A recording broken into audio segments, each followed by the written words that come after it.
Like many Filipino nurses, Kay Orendes wants to work in the United States. She's one step closer after passing the license exam. The grass is greener and the house is bigger, like that. But what many call the American dream has turned out to be a nightmare for Ariel. He's asked us to conceal his identity for fear of repercussions. He says Filipino nurses have heavier workloads than local staff. They're treating us like a slave, and then like for us, we are like a cheap labor. Say for example, you have 4 or 5 patients, and then you'll see those who are working here. I mean, those people who are from here, and they were just sitting in the station. If a patient dies, nurses risk losing their license to practice in the U.S. Ariel says he wanted out but couldn't leave because his contract required him to pay $40,000 in damages if he quit early, even though he covered his own immigration and travel expenses. He also says his recruiter, Ray Raval of Professionals to USA, threatened him. The company refused our request for comment. Activists say these practices amount to human trafficking and forced labor. Threats of deportation, threats of reputational damage, all of those threats of serious harm can be enough to compel somebody to continue to provide those services. Ariel isn't alone. In recent years, recruitment agencies have filed lawsuits against Filipino nurses for breach of contract, but the nurses are fighting back. Tallahassee Memorial Healthcare, where Ariel worked, told us it's aware of the case involving Professionals to USA and is reviewing its relationships with recruiters. The U.S. Labor Department has sued at least one agency for forcing nurses to pay for projected future profits. Professional nurse recruiters say a breach fee is standard in contracts, as it's for recouping expenses incurred by the recruitment agency or healthcare facility. But that amount has to be reasonable. One study in 2022 predicted the U.S. will need an additional 450,000 nurses by 2025, a gap Filipinos are eager to fill, but one that could leave them vulnerable to abuse. Barnaby, Al Jazeera, Manila. Eleanor Nolasco is the president of Filipino Nurses United. That's an advocacy group supporting the rights and welfare of nurses. And she joins us from Quezon City in the Philippines. Good to have you with us. How common are these sort of stories like Ariel's that we saw there in Barnaby's report?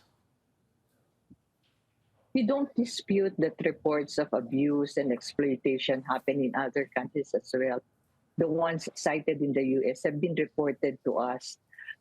Nurses whose conditions of work are beyond what is stated in their contract, and if they want out, they are being sued or put in so much jeopardy. Our response to that is to enable these nurses to know their rights, and even before they sign contracts or go to other countries, they should be aware of the conditions that they'll be meeting in the host country. But we don't dispute that those exploitative practices happen in the U.S. and elsewhere. Why do so many people leave the Philippines in the first place? Should the country be doing more to keep its nurses? The main driver of nurses' migration to other countries has always been the economics of meager pay and inadequate benefits. And this is aggravated by heavy workload and insecure jobs. So many Filipino nurses would rather try their luck elsewhere than, suffer from the workload that they are going through. The current salary of nurses do not afford them a decent way of life. It does not dignify the profession. So they would really rather try their luck elsewhere than put up with this kind of situation. And the government does not seem to listen to the woes and to the appeals and to the calls of nurses for better wages and better work-life conditions. And we're thinking that they are actually pushing out our skilled and qualified nurses abroad because of the remittance that they bring into the country.